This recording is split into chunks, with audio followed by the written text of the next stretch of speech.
Well, good morning, Maurice. Now, for many of us who are not, probably don't understand anything he did, to those in the science community, this is equally or doubly devastating. Oh, without doubt. The contributions of Steve Hawking are multifaceted, not only in science, but in popular lore as well, and also as a man who struggled with a devastating disability and to be top in his field.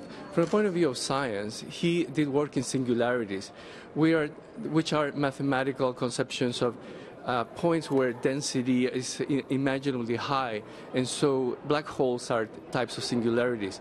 He joined together the theory about black holes and cosmology to try to explain the origin of the universe as a singularity.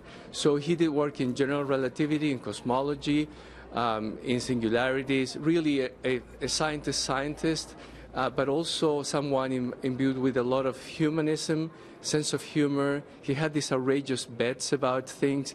For example, he bet that the Higgs boson would never be found, but alas, it was found, and that was a major discovery that led to a Nobel Prize. Do you think it's the humor that made him so mainstream? As Kev said, very rarely do men like Stephen Hawking become worldwide phenomenons who are known and loved and put on these platforms, and everybody listens to everything they say with bated breath because, of course, there's always controversy about their findings and their theories. Yeah. What made him stand out to make him so accessible to everything from popes to presidents? I think his sense of humor certainly helped, but I would say it was his humanism, his humanity.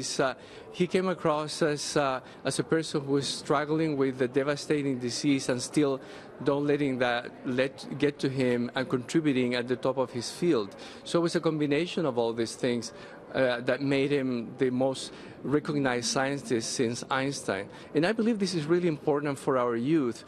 At a time where our heroes are athletes and ball players, to have a hero who is a scientist, I think is really important for young kids deciding to follow a career. They say, science is cool, I can do that, I can follow that. So I think it's been very important in the public mind as well as in the scientist's mind. And in fact, right now, sir, it sort of strikes me that the similarities between the Ontario Science Centre and Stephen Hawking is that you're bringing science to the masses, and like you say, science can be fun. Yeah. Appreciate your time with us tonight. Oh, absolutely. Thank you. All right, Ms. Maurice Bitran, CEO of the Ontario Science Centre, talking to us this morning. Nurturing those young minds.